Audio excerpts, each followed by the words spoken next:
Hey, you. Yeah, you. The one with the can of butter on your fingers and a freezer full of mystery gummies. It's Margaret, your host of your favorite edibles podcast, Bite Me.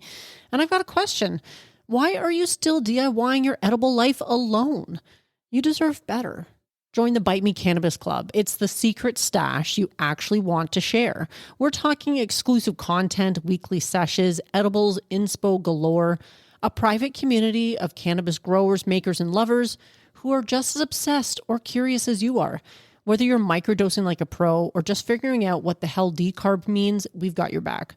We're on a mission to grow our membership by the end of the summer, and guess what? I want you on that list. And don't worry, there's no subscriptions. So stop lurking and start connecting. Head to joinbiteme.com right now. That's joinbiteme.com. Bite Me Cannabis Club, where cannabis lovers connect, learn, and create together. Let's make some magic and maybe a mess, because let's be honest, that's half the fun.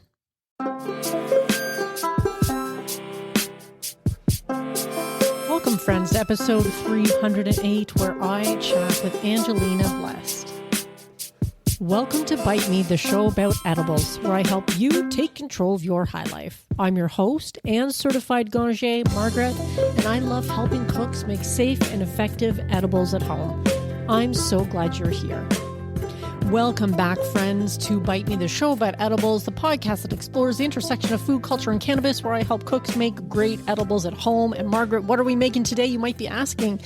Well, we're not making anything because instead we are going to be listening in on a fabulous conversation I had with Angelina Blessed. And I think you're really going to enjoy this conversation. So if you're tuning in for the first time, thank you so much for being here. This conversation is going to be a real treat. And if you've been listening for a while, thank you so much for showing up week after week. I really appreciate you. It is because of the listeners that I continue to do this show.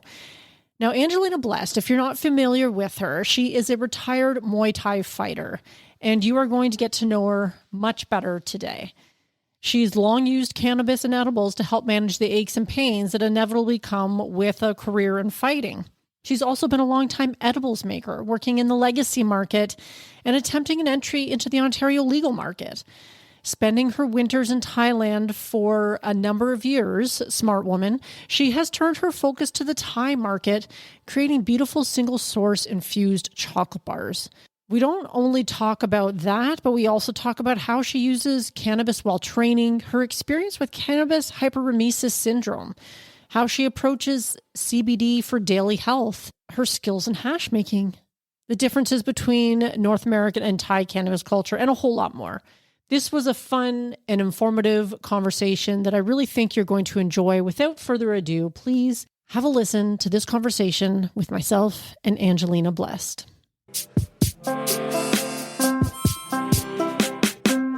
All right. I think we are now recording. Everyone, I am joined today by Angelina Blessed. I'm super excited to have her on the show. You have been sort of in my radar for quite a while now. I know I've been in the same room as you before, but we've never actually met until today. So I'm very excited about this conversation. And Angelina, would you like to say hello to the listeners of Bite Me and tell them, the elevator pitch about who you are and what you do?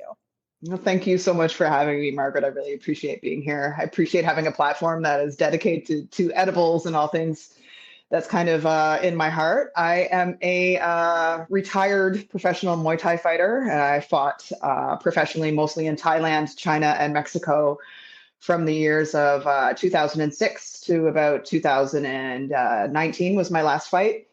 And I just started medicating because I was trying not to take painkillers. And so I started making cookies and butters and oils for all the guys at CM Number One, which is a Muay Thai gym in Toronto, Ontario. And I just kind of noticed what they were doing. And they would all go outside before training and smoke a little something. And then I would just watch them kind of move into a flow of training. And it was never stigmatized to them, and that was really cool. Now, I don't think at the time that they understood that they were medicating themselves and using it as a medication, but I really saw the benefits of all of that. So starting to feed them cookies was a really cool thing. And then they were noticed in the legacy market. People like Amy Weinstein, who ran Other People's Pot, and she ran a bunch of really great legacy dispensaries. 416 Medicinal was one of the names. And she got me onto a Vice documentary called Cannabis Candyland. and that got millions of views. And it was me and all the edibles and concentrate makers of Toronto back, I believe it was 2016. And it was really funny because all the shatter makers and whatever were all wearing balaclavas and had voiceovers. And I was just me in my Muay Thai shorts going like, hey, everybody, I'm Angelina. And then I took Damien from Vice into the ring and I beat him up and then took him into the kitchen and made cookies for him. So it kind of started there. And then I was part of the green market through Lisa Campbell and Sarah, and really honored to have a table there and be one of the first edible makers in Toronto to have a table there, and got to stand with people like Rena from High Society Supper Club and Fritz, who made the first hash rosin gummy. And, those became the best of people. From there, legalization happened, and I got which was once a 100 milligram vegan chocolate bar, into a 10 milligram vegan chocolate bar in the legal market in Ontario. And I'm really proud of that. It was 100 milligrams of CBD and 10 milligrams of THC, and only 1 milligram per THC per square. So it was a really great, what I thought, starter chocolate bar. And, the Ontario market being what it is, and all of the greedy people that have their hands in all of the products, it became very different than me making chocolate bars and selling it to people and getting the money for myself. It became all these licensed producers and salespeople that had their hands in it, taking percentages and whatnot, and were owed a lot of money. And then they just bankrupt companies. So it's tough and heartbreaking. And then I really, hit a probably 2-year depression of, my dream might be gone and whatnot, and not trusting any legal licensed producers in Ontario any longer. And, my dream, like I've been spending every winter in Thailand for the last, I believe 21 years now. So I would go and I would train and fight. And, I wasn't medicating obviously in Thailand because of the rules, but they legalized a few years ago. And then my dream kind of changed, where I got an opportunity through a producer, or through a sales company in Thailand, where I was able to bring my chocolate bar to the legal market in Thailand. And that was kind of a mind-blowing dream of all of my worlds coming together, because the stigma is even worse in Thailand with how people and Thai people thought about cannabis. So it was a dream come true. And so I've now had 2 trips over there where I've been able to go to the gyms, talk to athletes, and I got to design a chocolate bar that was above and beyond anything that Ontario could have ever produced. So my Ontario bar, legal bar, was produced in Kelowna through Valens, and then shipped here and gone through a sales license company, and then had to ship to the OCS and blah, blah, blah. And it was, like I said, 100 milligrams of CBD to 10 milligrams of THC. And but the bar that we got to make it comes out of Chiang Mai, which is in the north of Thailand. And I got to design it through this company that was already making chocolate bars. And I got to teach them how to infuse it with the full spectrum that I wanted to, which wasn't really my choice with Ontario. It had to be distillate or nothing. And they didn't really tell me anything about what was going on, but my chocolate bar in Thailand is made on an organic cacao farm, made with super love. And the quality of the chocolate is just like nothing I ever experienced in Ontario, except for the legacy one. And it's been really cool that I've been able to just do sales tours, talk to the stores, see the insanity going on within the Thai legal market right now, and the ups and downs of it. And, it's a bit of a wild west out there right now, but it's super exciting. So that's amazing. You just said so many things that I want to touch on. It's a bit of a blurb. So yeah. With like a pretty long career in fighting. And so I can imagine that it's only natural that you gravitate towards edibles to help you with performance and recovery. One of the things I just wanted to touch on was in Thailand, you mentioned that there's even more stigma around cannabis use there than there is here. And that surprised me in a way, because it just feels like even though it was illegal for so long, that it was sort of part of the life there in a lot of ways. Like I've heard some people describe cannabis use in cooking as like sometimes using another herb like basil or something like that. Can you talk a little bit about that? I think it's really, I think it was really stigmatized with the Thais because of how illegal it was for them, right? So now, but what we're seeing what we're seeing in Thailand is the Thais aren't buying the weed. It's a very, very low percentage of Thai people that are buying cannabis because the prices are actually more expensive in Thailand than it is in Canada. So, like, if you're walking around, say, Koh San Road or any of the kind of more popular touristy areas, you're looking at like $10 to $15 per gram of kind of maybe sometimes questionable cannabis. But who are buying it are any of the foreigners, a lot of the Muay Thai fighters, a lot of people that are there for a long time, and especially popular in like the wellness communities. So that stigma is breaking, but I still feel that like I still can't walk into like an all Thai gym and really talk about cannabis because people will still kind of look at me a little bit sideways, especially when it comes to like Muay Thai and cannabis, right? So, Right. but there are some super weed friendly gyms, especially Bangkok and Phuket, and that's really cool. But it is mostly foreigners for sure. And people are figuring out the wellness benefits to it. So that's a big, big plus. And I think that's really where that conversation needs to kind of be pushed Right. as well, as opposed to just being, say, intoxicated by weed, right? Right. Yeah. A Yeah. little more mindfulness around it would probably Right. bring more people to it because it makes sense that if it's been so illegal for so long that people would be not necessarily just suddenly like, oh, okay, it's fine now. Like Right. that's not often how people's minds work. So And even in Ontario, people yeah, there's still a super heavy stigma to it, like yeah, there is. I just forget about it because I work in this space. no, we absolutely do. But my partner was teaching the Cannabis and Society course at Centennial College, which he wrote. But it was really interesting because most of his students are international students. So a lot of kids from India and a lot of kids from China. So a lot of their papers that they're writing are being like, yo, I just came to this country and there's weed shops everywhere and I've never even smelled it and everyone's on the street smoking it. And they're frightened by it. So even though they're taking the course and wanting to learn about it and like probably doing it to like upset their parents and whatnot, but it's a course that they would never have been able to take in their homes. So exciting for them because some of them come around and be like, yo, I went in and I bought a little something and that was really crazy, or but sometimes they really like it and sometimes they really don't. But Right. if you've never smoked a joint and you walk into a shop and you get a pre-roll that has distillate and diamonds and wrapped in keef and whatever, you're probably not going to have a great experience, right? But And that's where the bud tenders are so important. And I used to work in a dispensary, like back in when we had the first legal store in the town that I live in. okay. And people were coming in to explore. My favorite customers were like a few little old ladies that came in that wanted to buy weed in a pipe. And they're like, I haven't smoked it in like 60 or 70 years. That was the best. But honestly, like, are you directing her to the, infused pre-rolls like you just mentioned? No. Yeah.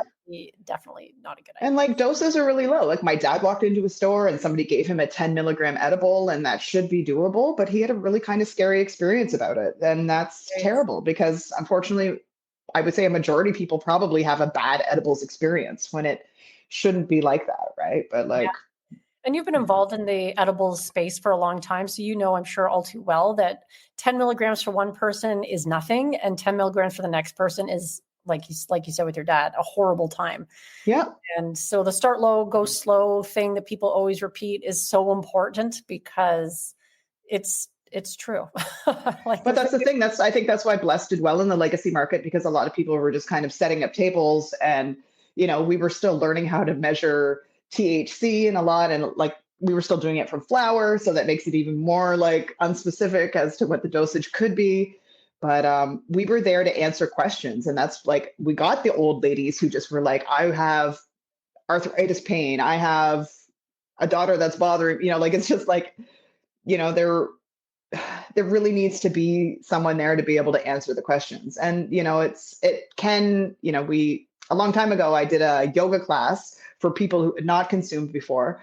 And I fed them like 2.5 to 3 milligrams. And for people that haven't experienced cannabis before, you could see that they were a little bit touched by it. Right. And I think that's kind of cool and exciting. So, it shouldn't be a scary experience for people. Like if we're, yeah.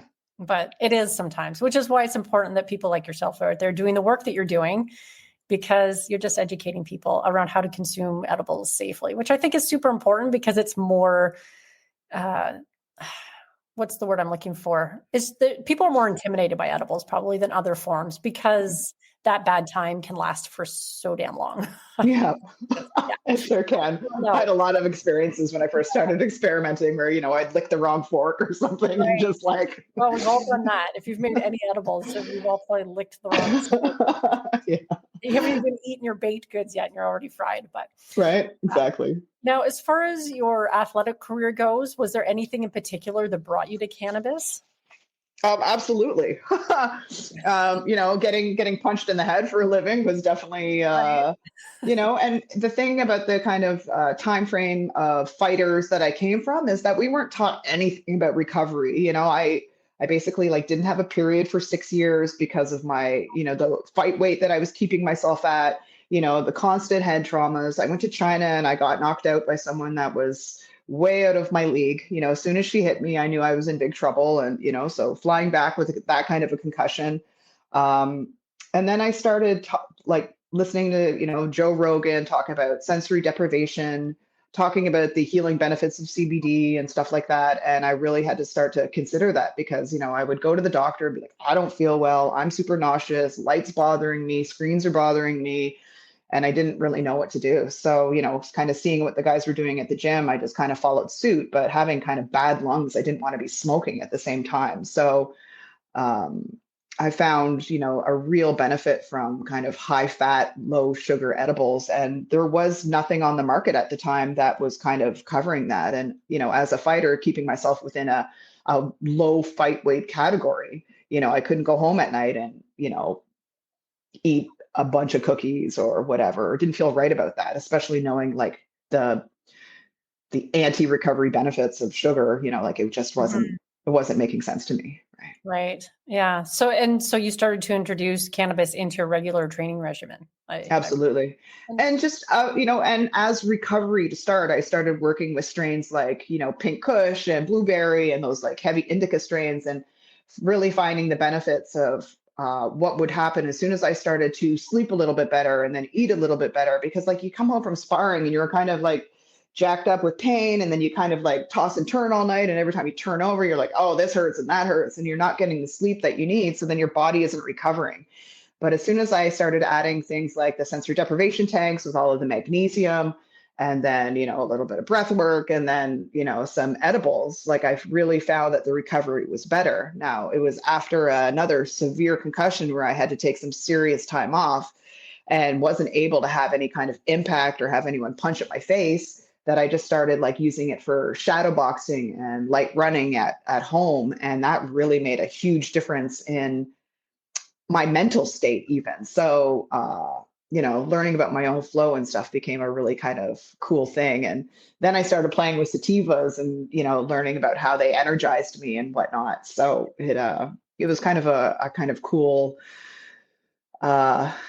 thing that I figured out or felt that I had figured out. So it was really fun for me to start my runs and, rip a couple bongs and do that. And then I, had gone to Kelowna and brought my legacy brand out there and partnered with Ross Rebliati. So had all of my edibles. I made kombucha and chocolate and cookies and took it all to Kelowna and sold it out of his store.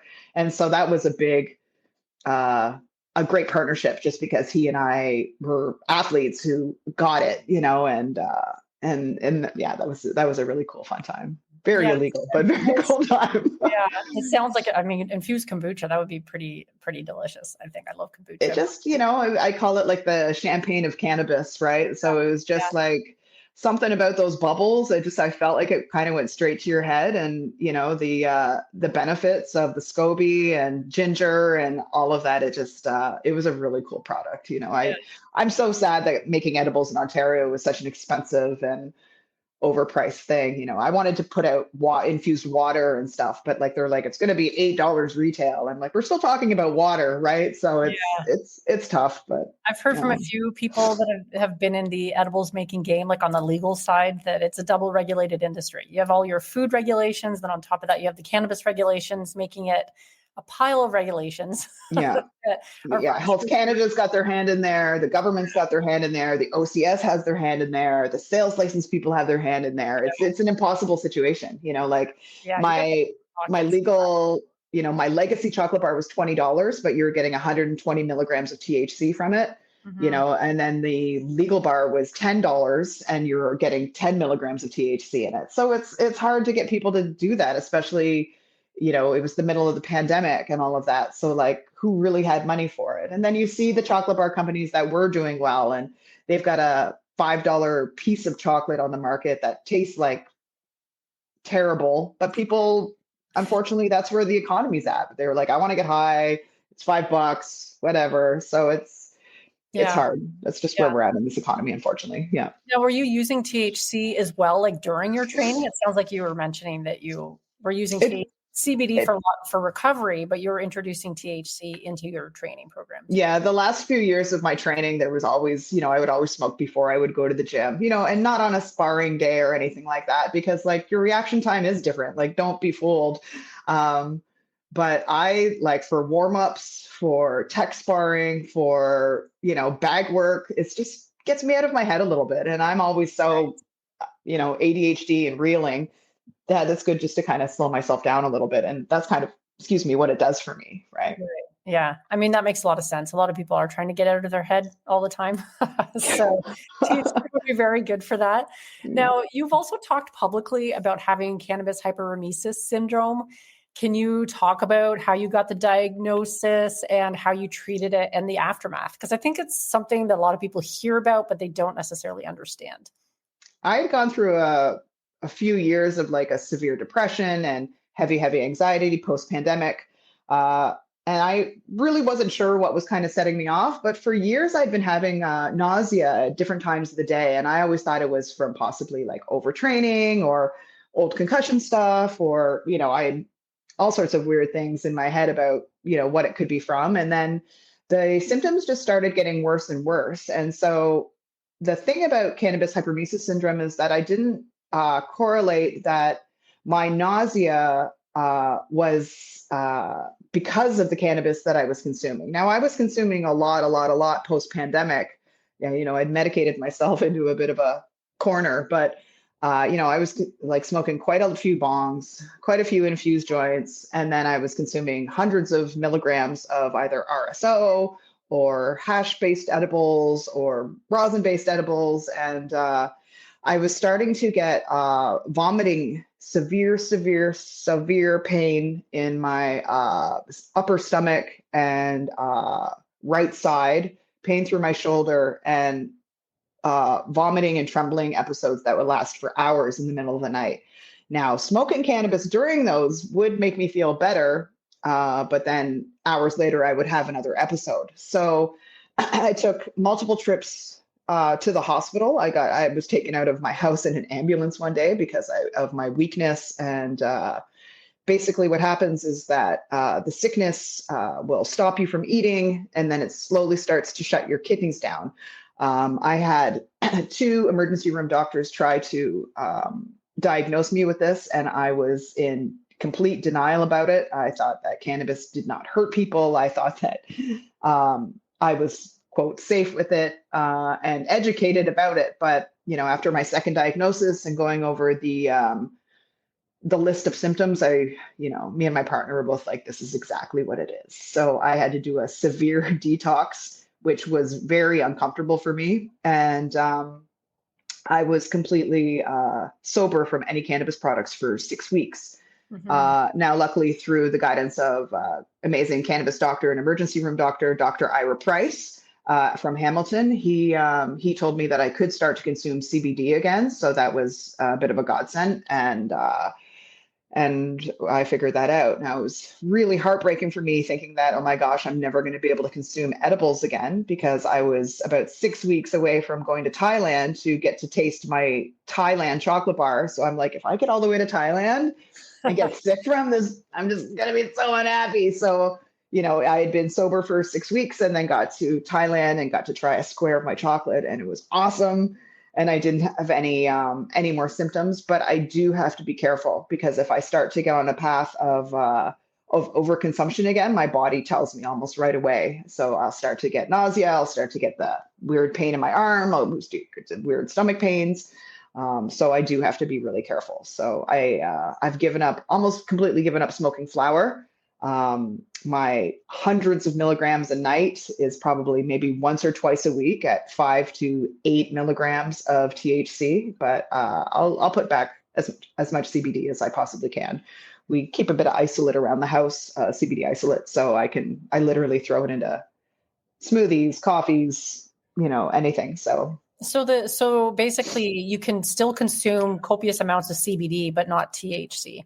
No, I really have to keep it low again, really, really low. So I'll smoke a couple dabs a day of hash that I know where it comes from, we've made it. And, I seem to have a bad reaction to a lot of the legal flower that's out there. I think that things aren't being tested properly. I think that I might be having reactions to any of the nutrients that are being used, any of the preservatives that are being used. And, unfortunately, people aren't being super honest within the Ontario legal market as to what's actually going on in their flower. So I have to be. Yeah, really and sometimes the repercussions for some of these big companies are not that don't seem to have a lot of teeth.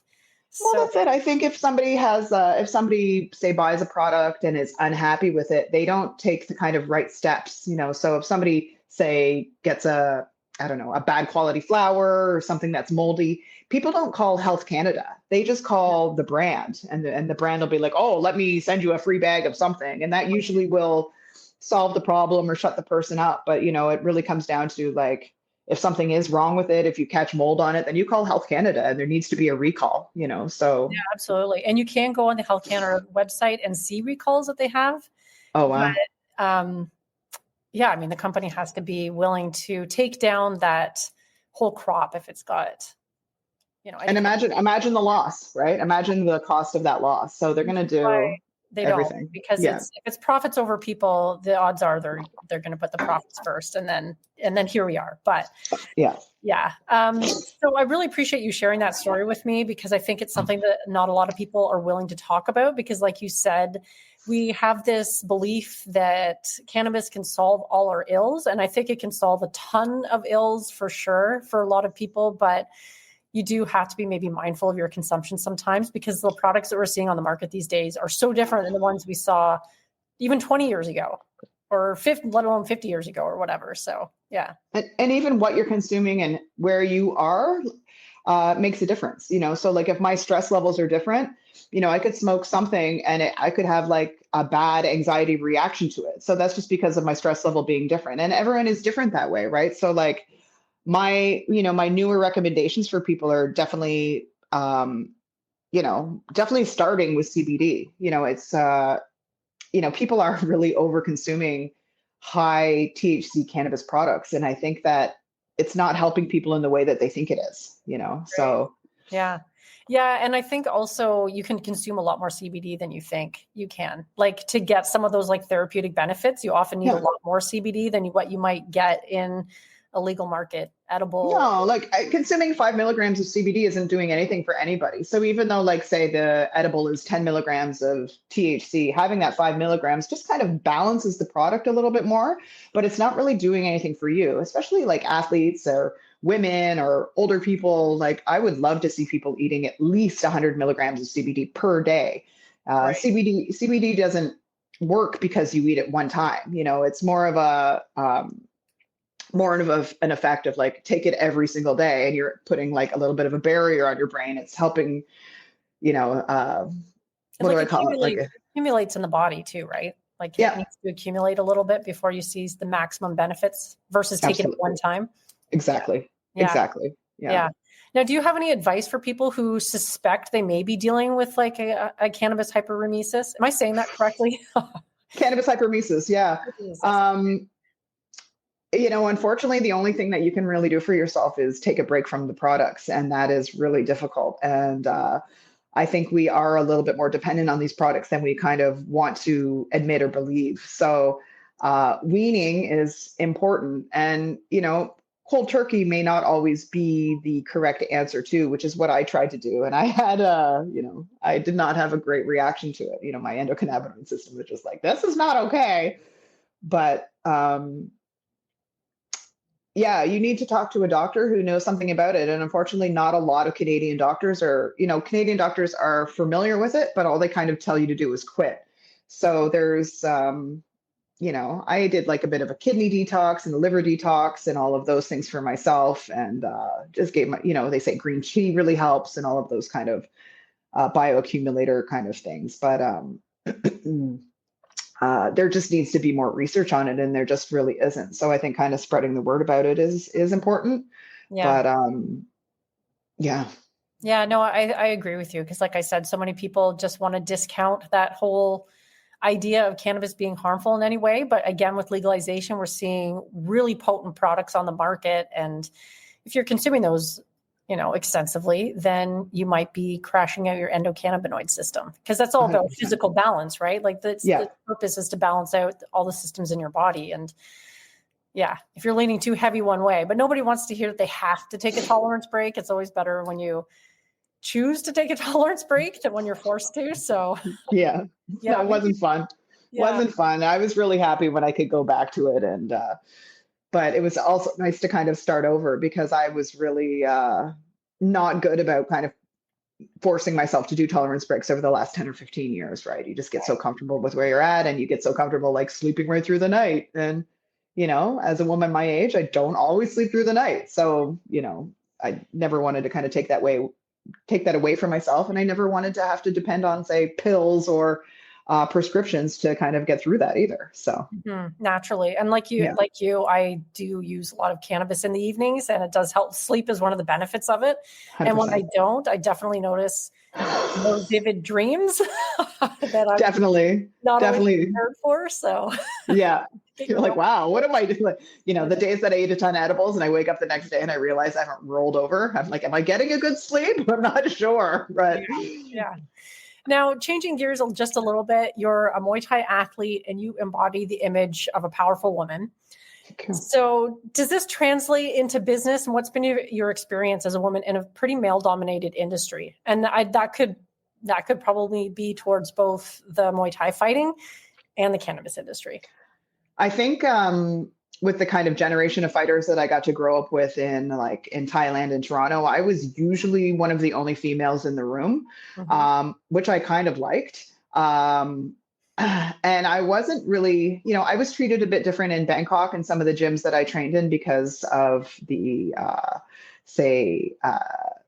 superstition that comes with women. The original big Muay Thai stadiums had signs on the side of the ring in Thai that says women are not allowed to touch this, so there were, women weren't allowed to fight in the big stadiums just until I believe the last 2 years.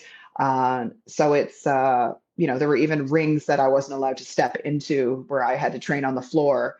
Now, I always got treated very well, but I think that, I don't feel the kind of stereotype towards myself because I think there's a level of toughness to me. And maybe sometimes that might bring a little bit of fear, but I think that's okay. But I really haven't dealt with stereotypes in the market because I feel that I've brought a bit of a specialty to it.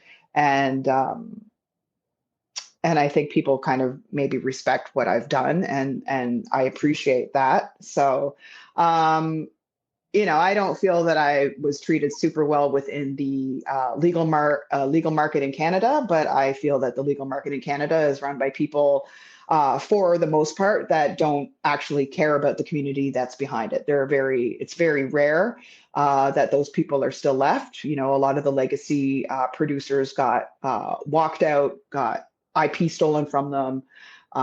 So I'm happy that I still have, even though like my bars aren't on the Canadian market anymore. I think we kind of took them off at a good time, but yeah, I think you haven't had to deal with it too much, which is always nice to hear. It's always nice to hear when. Yeah, because I don't like to hear the bad stories, to be honest. Although it sounds like your experience with the Ontario legal market was in itself not a great story, or not a great experience for yourself either. No, not a great story at all. Like the people that we dealt with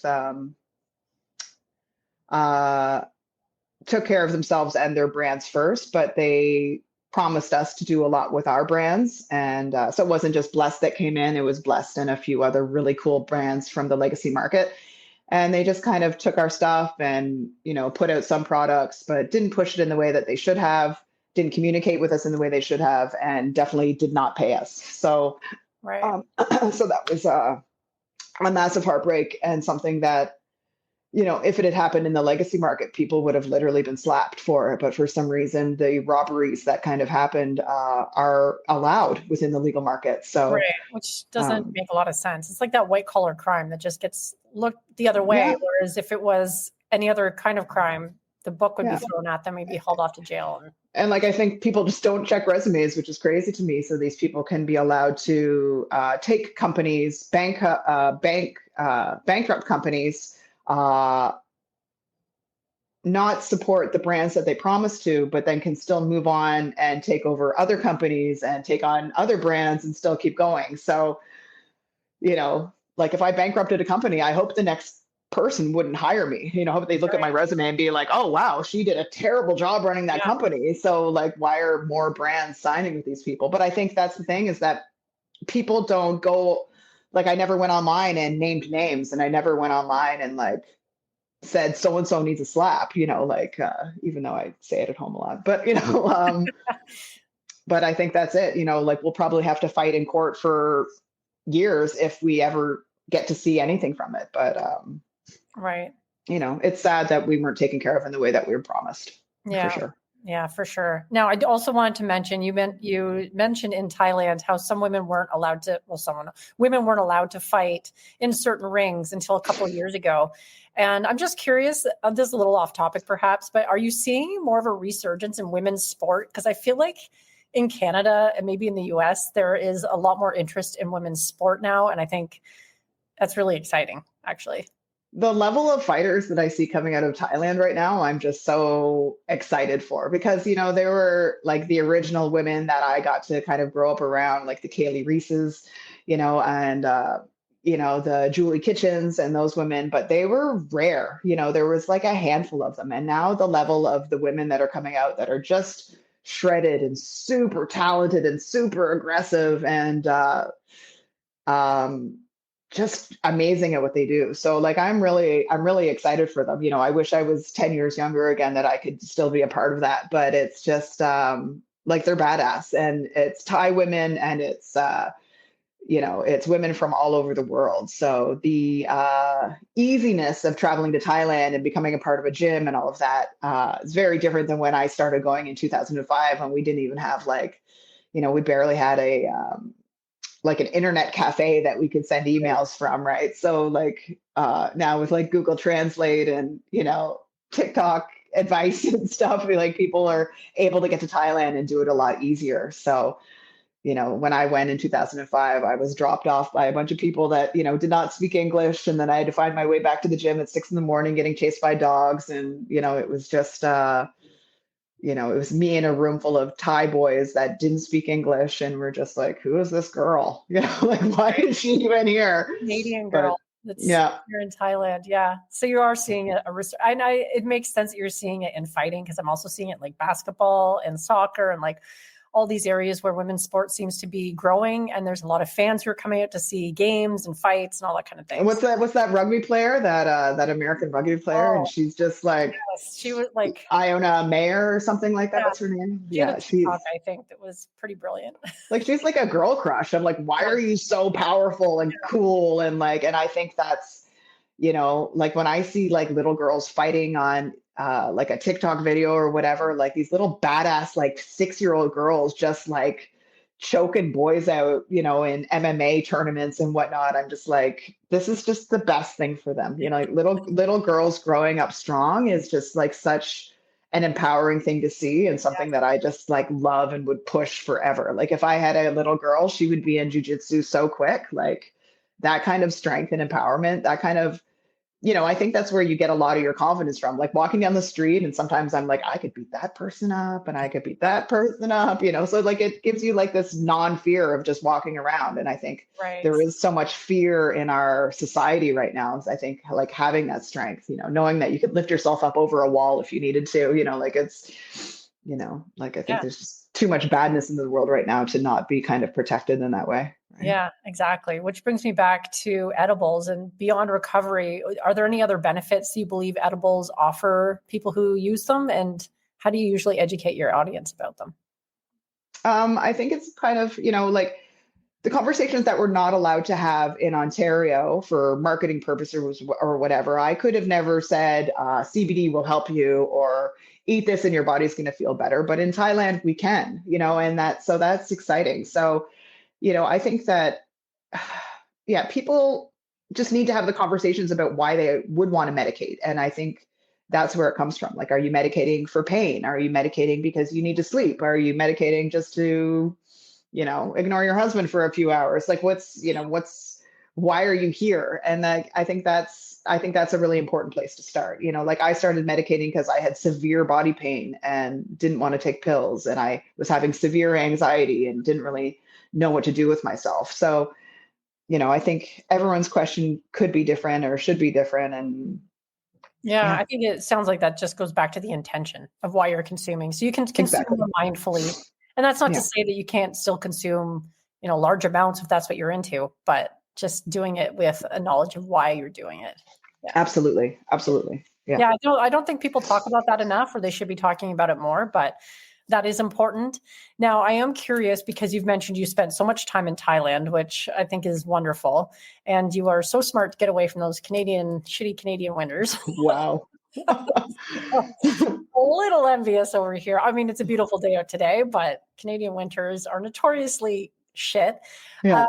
what are some of the key differences you've observed in cannabis culture and consumption practices between Canada and Thailand? Um, Canada, Thailand just kind of opened it up in a whole way that I'm not going to say is better or not, but they started right away with your consumption spaces. Like my chocolate bars are in Medman in Thailand, and like what a space! It, like number one looks like a Mac store. Number two had an incredible flower selection, edibles selection, incredibly educated staff. But when you walked in and you say bought a gram, they give you a rolling tray with a grinder with papers, and there are a bunch of different seating areas. There was a safe room that had video games and couches. You had two different patio rooms, and they wanted you to stay, but they were also serving alcohol. So like in the fridge was like beers and edibles and and drinks and whatnot. So it was like I don't, especially in such a tourist kind of place, I'm not sure if that's the safest thing because you've got tourists who may or may not be comfortable with cannabis, who are now putting it with alcohol and then possibly getting on a scooter to get themselves back to their hotel, right? So it's, I really appreciate the openness of what I saw. It was anything from people on street corners with card tables and weed in glass jars. And I think that's like one of my favorite things from the legacy days in Ontario was the fact that you could go into a shop, you can see the flower, like I'm not going to buy I guess if I was buying online, maybe, but like if I was going to buy a sweater, I'd like to see it. I'd like to touch it. I'd like to look at it, but, not being able to see the cannabis, not being able to smell the cannabis, like my body tells me right away when I smell weed if I want it or not, like it's an absolute like yes or no for me. So, I love the Thailand places that allow for that. Now, there's some really great things going on. Like my friend Brian Lunt owns a place called the Beach Samoy, which is the first licensed cannabis hotel, and they are like super super into wellness, and they have like a naturopathic doctor that will talk about what you want. They have a lot of really heavy CBD products in there, and you have the option of having my chocolate bar on your pillow at the hotel, and that was just like, oh, it's the best thing ever. But I think that's how it should be. And there is that discussion of like, is this product suited for you and how is it going to make you feel? And so they are able to have, they're doing like breath and bud workshops where you can do breathing, and it's, you can consume, and they offer you whatever you want to, and I just, I think that's a really beautiful thing. And Ontario is kind of like lacking that, so it's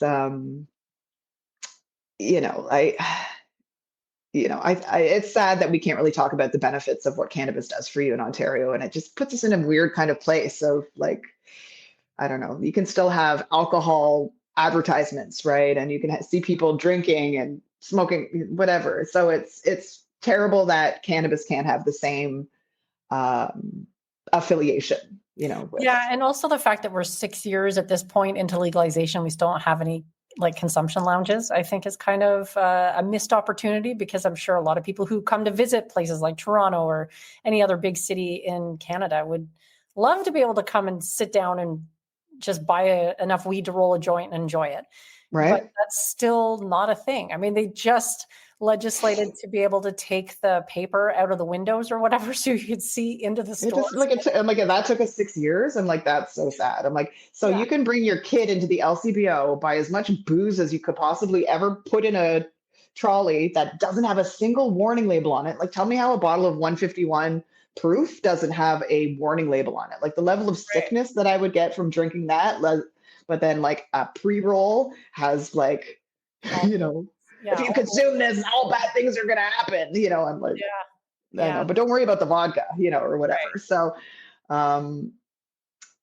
but like I loved Thailand, because like when I got to the beach Samoy, the staff brought me a bong to my room. I'm just like, where am I right now? This is amazing, So, and I love that. Like any of the consumption spaces that you in, and you could either rent a bong, they would clean it, they bring it over. Like it's just, how was that not awesome? And it was awesome. And, it almost sounds like it's a little more, even though legalization has been newer for them and it's gone through some fits and starts. Yeah. That they're more quickly normalizing it a little bit, so that it's not like this back alley thing. You can go to a nice hotel and have them bring a bong to your room, or CBD chocolates on your pillow. I mean, that sounds amazing. Right. And like, how is that? I don't know. Like most people will go to Thailand and get absolutely like hammered drunk when they get there. And like, that seems to be way more dangerous than a bunch of people say, sitting in their hotel room and maybe eating a 5 or 10 milligram chocolate. Right. So, and yet if I was to go to a hotel in Toronto and ask for a bong, they would probably look at me like I had 3 heads. Like you're not smoking on our property, you know, like, let alone even getting a patio on your hotel room. Right. So, Well, the last time I stayed at a hotel in Toronto was a while ago, but I did make sure to get a hotel that had a patio, a little balcony. Nice. Yeah, it has to be done. All the way outside. Has to be done. Yeah. Now I've also learned that you're a hash maker. What brought you to hash in the first place? Well, it was kind of crazy. That was because of my partner, Joe. My partner, Joe, has been a long time hash maker. And we got together like 3 or 4 years ago now. And he was just like such a breath of fresh air in my life. And he's always been pushing for brands. He helped a lot with the Hash Corporation in the beginning. He's designed a lot of products on the market. He helped bring Fritz's hash rosin edibles to legal market. He's designed a lot of the hash snake pre-rolls, say for Benny Blunto and whatnot. So when him and I got together, what I always say is that he put his hash in my chocolate, and we just kind of were inseparable ever since. Right. So me taking my chocolate bar from being a distillate and isolate based bar into a full spectrum hash edible was, I found life-changing for me. I find that the buzz of hash is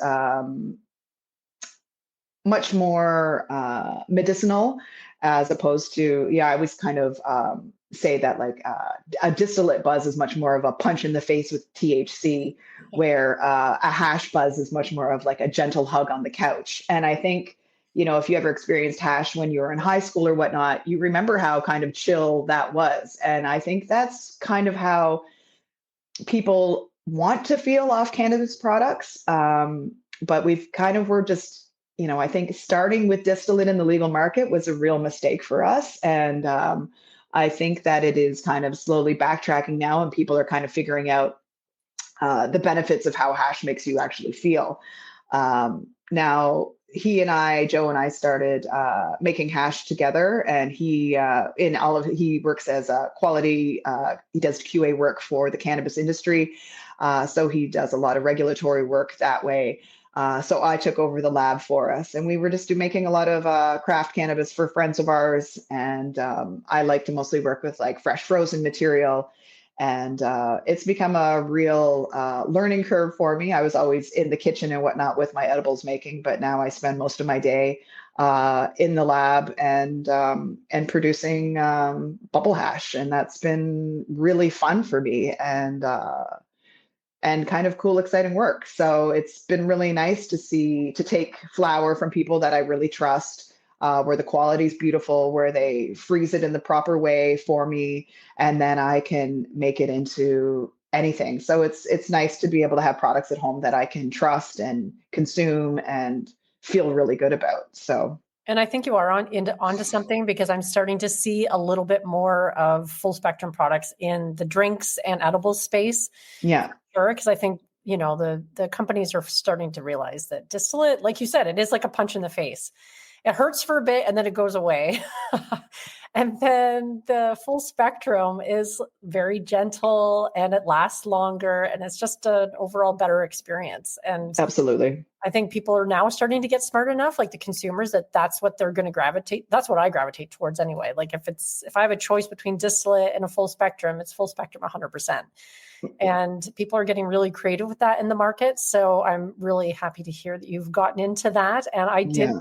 smoke a ton of bottle tokes in high school. So I can't believe how I smoked hash in high school. I'm lucky to be alive, really. But, you know, yeah, the bottle toke days that's insane. But yeah, like on a cigarette and whatnot, I'm just like, yes, wow. oh, I But smoked them too. So yeah, just me too. Me part too. of it. Yeah.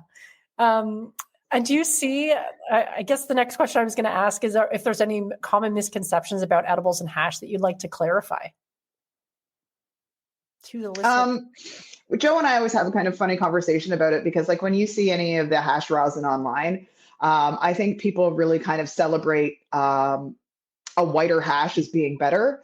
And I think that is really based in some racist bullshit. I don't believe that a whiter hash is a better hash. I believe that a whiter hash could possibly be slightly cleaner, but you're also removing a lot of the plant material from it, and you're removing a lot of the kind of goodness from it. So I think the stereotype of white hash being a better hash is not necessarily the correct answer.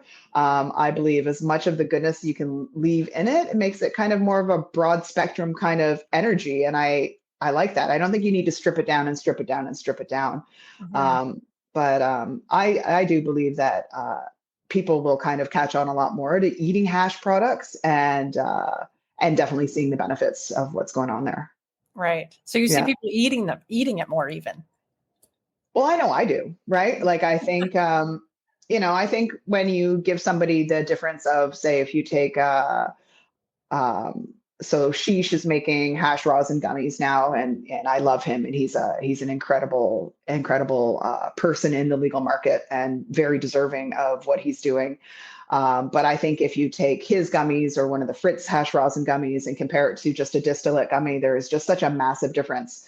And people weren't educated on it in the beginning, but I think people are kind of seeing the light with it right now, and seeing the massive difference in quality and how it makes you feel. And I think strain specific even better. We tried some products last night. I usually don't consume legal edibles very often, but there's a brand called Ollie out there, and they were doing some really cool things with other minor cannabinoids. They were doing CBC, they're doing CBG, they were doing THCV, and all of that is very medicinal benefits. And so they're still putting in the 10 milligrams of THC, but putting in all of those other minor cannabinoids is just a whole other new step in showing people the benefits and actually how you can make it quite a bit stronger as opposed to just the 10 milligrams of THC. Right. And I am seeing, I think, a lot more home edible makers incorporating concentrates into their edibles more for a few different reasons. One being that they can, if they know the potency of the plant material they're working with, they can use a lot less of that to like infuse something, and then they can better predict the potency too, or calculate the potency. Absolutely. Like if you buy a gram of bubble hash or you buy a gram of rosin off of the OCS website, it'll tell you exactly what the percentage is. you're melting that down into, you're decarbing it, melting it down into a butter or an oil or something, and you can literally throw that into anything, and you're going to know approximately, once you divvy out your portions, which one, what each square is going for or whatever, if you're making brownies or cookies or whatever. It's an easy divide. But when you're just doing it from flour, especially if it's untested, especially if you don't know if you decarbed it for the right amount of time or butter lost or whatever, you're not sure. And like, that's like the first bunch of edibles I made. We were really guessing in the beginning, right? And then we figured it out, especially as we moved more to a distillate product and whatnot. But I'm sure the first 3 or 4 batches were completely wrong. They were probably 25 milligrams as opposed to 250 milligrams. I was just putting the zero or the decimal in the wrong place, right? But, I think, when we had spoken about recipes, it is easy to just make stuff at home now. And you can do it with a legal oil, or you could do it with like a gram of hash or whatever, or you could even take any of the edibles that are on the market, say a chocolate, melt it down, there's all sorts of really cool products that you can work with just to be able to medicate yourself at home. Yeah. The options are vast, and it's kind of an exciting time to be in this space, just because there are so many more options. Though I do know a lot of growers that will forever use their own flower and aren't necessarily testing it, but you can sort of figure it out, but you're always kind of guessing a little bit at. Absolutely. It'd be really, I think it'd be hard to do that in the legal market, especially because like every batch is going to be a little bit different too. Right. So yeah, for sure. Yeah. That's really cool that you're into hash making, because it's something I want to try myself, but it's just, it's really hard, cold, wet, dirty work. And extremely heavy and hard on the back, because I am literally lifting buckets filled with water. Right. So I felt that, my training as a Muay Thai fighter really kind of set me up for this. I have funny back muscles now from lifting buckets as opposed to face punching, but it's it's been a really cool experience, and there are so very few women that do it. I know of maybe 5 in North America, 5 to 10 in North America. There's Cherry Bell Blossom, and I've got Caitlin out in Kelowna, and it's just there's very few of us. Mila the hash maker, like super classic, amazing women like that, and I think that hash making has been a real bro world for a long time, and I feel a super deep connection to it. I'm like, this plant is female. Tell me we're not supposed to be doing this, right? So it's been very empowering, and anytime you want to come to the lab, you're more than welcome, and I super encourage it. I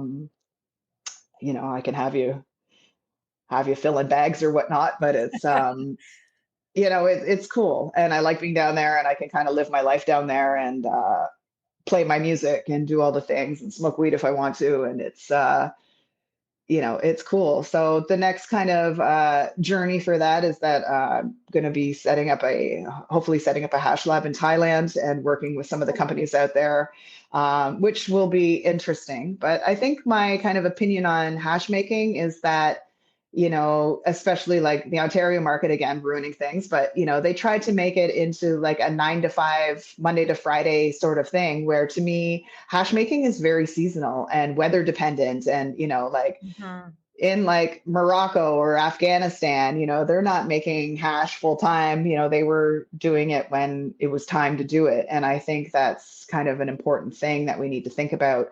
Like I will be shutting down for a little bit soon because, it's definitely the end of season, and, we're not expecting more plant material until, September, October again. And it also is really hot, and you have to have a very, very cold room to do it.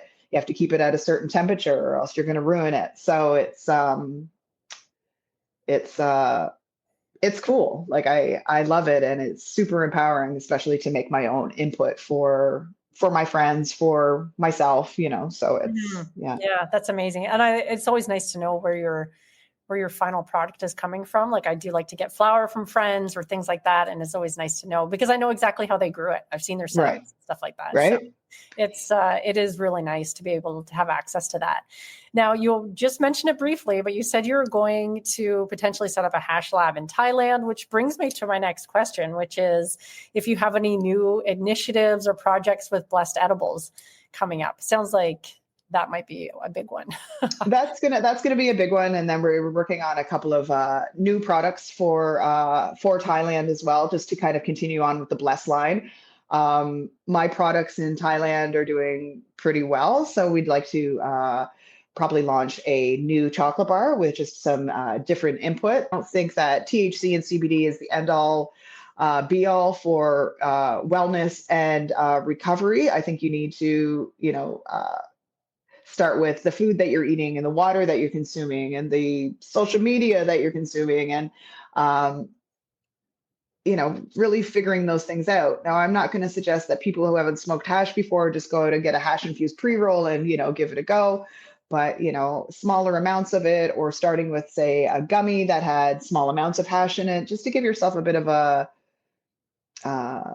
a taste of kind of what's going on is really important. And being in a safe place and environment while you consume is important. I'm not going to suggest that you eat a hash gummy and head to a Muay Thai class where you've never been before. I think that could be a little dangerous or fun. I don't know. But Yeah. I think that a safe place of consumption is always important, and consuming around people that are knowledgeable about the product as well. Now, I always try to leave my DMs open for anyone that has questions about those sort of things, because I think that sharing that information is, there's no point of gatekeeping that kind of info, right? So, yeah, you want to make sure that people have the best experience they can possibly have, so they'll try it again, because cannabis is wonderful most of the time. If you could go home and have a vodka soda and feel okay, right? But if you go home and drink a Mickey of vodka and whatever, you're probably not going to feel that great. I feel like there's medicinal benefits in everything. Like I'm not a pro alcohol person at all, but I think that,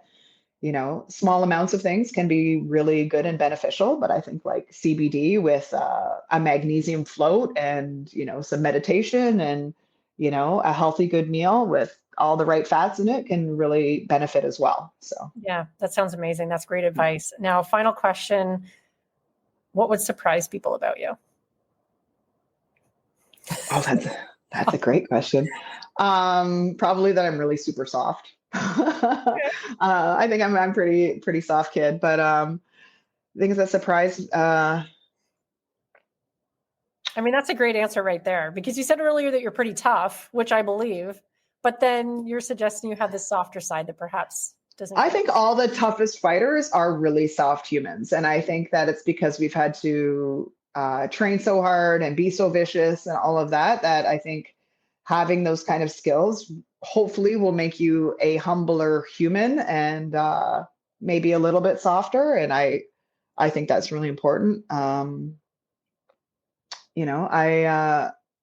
I haven't been training a whole lot because of financial stresses, and we moved to Hamilton and all of those things. So getting back into that has been a bit of a hard chore, and I think that surprises people that I'm not training as much anymore. But I'm a little bit older, and I think me finding that softness to myself and not feeling it to be a necessity to go train twice a day has been really healthy for my cortisol levels. So even though I probably feel a little bit lazier than I used to, I think it's important for me to learn the slow as well. I think that's really important for a lot of people. I think society has really pushed us to go as hard and fast and nonstop. And I'm so busy, and like, why are you so busy? Like I don't think that go is not like, it's not healthy. And that's how I pushed myself from 30 to 40.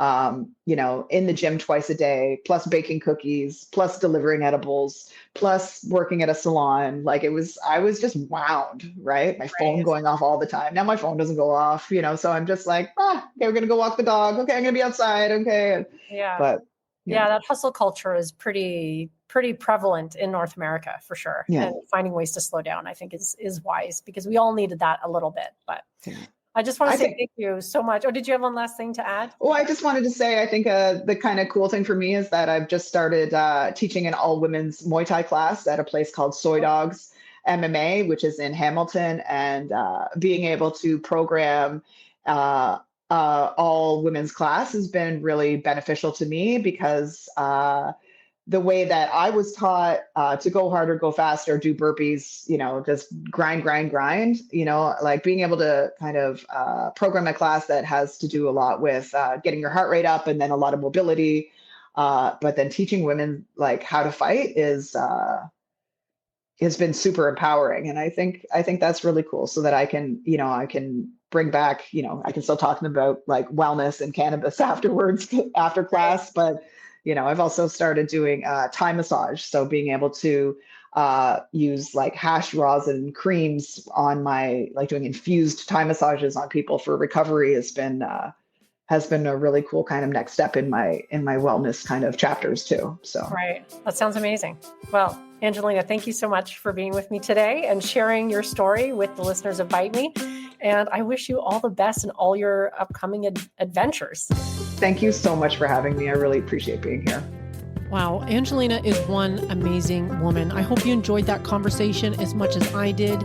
You can find where to connect with Angelina in the show notes. If you enjoyed this episode, share it with somebody that you think will enjoy it too. And we'll continue the conversation over the Bite Me Cannabis Club. And you can stay up to date with all things Bite Me by signing up for the newsletter over on the website. Until next week, my friends, I am your host, Margaret. Stay high.